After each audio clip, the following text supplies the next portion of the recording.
सुरुवातीला एक ब्रेकिंग बातमी।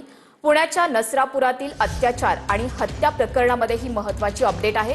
ग्रामस्थांकडून मुंबई बंगळुरू महामार्गावर 2.5 तासांपासून रास्ता रोको सुरू आहे। पीडितेच्या कुटुंबियांसह ग्रामस्थांचं ठिय्या आंदोलन सुरू आहे। साताऱ्यावरून मुंबईकडे जाणारी सगळी वाहतूक ठप्प झाली। 65 वर्षीय नराधमाकडून 4 वर्ष चिमुकलीवर अत्याचार करून तिची हत्या करण्यात आली। पोलीस आयुक्त अमितेश कुमार यांच्याकडून संतप्त ग्रामस्थांना समजावण्याचा प्रयत्न सुरू आहे। पोलीस आयुक्त अमितेश कुमार यांनी पीडित मुलीच्या वडिलांशी चर्चा केली। ही सध्याची लाईव्ह दृश्य आपण पाहत आहोत। पुणे पोलीस आयुक्त या ठिकाणी घटनास्थळी दाखल झालेले आहेत। आंदोलकांशी ते चर्चा करतायत। पीडित मुलीच्या वडिलांशी सुद्धा पोलीस आयुक्त अमितेश कुमार यांनी चर्चा केलेली आहे। मुंबई बंगळुरू महामार्ग हा ठप्प झालेला आहे। पुणे मुंबईकडून साताऱ्याकडे जाणारी सर्व वाहतूक ही ठप्प झालेली आहे।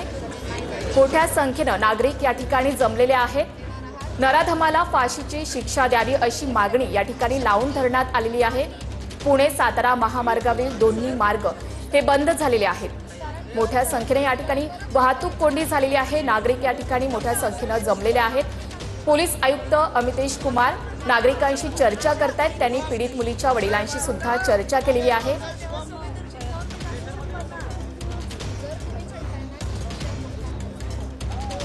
4 वर्षीय चिमुकलीवर अत्याचार करून तिची हत्या करण्यात आली होती। यानंतर गावकरी आता आक्रोश व्यक्त करतायत, संतप्त झालेले आहेत।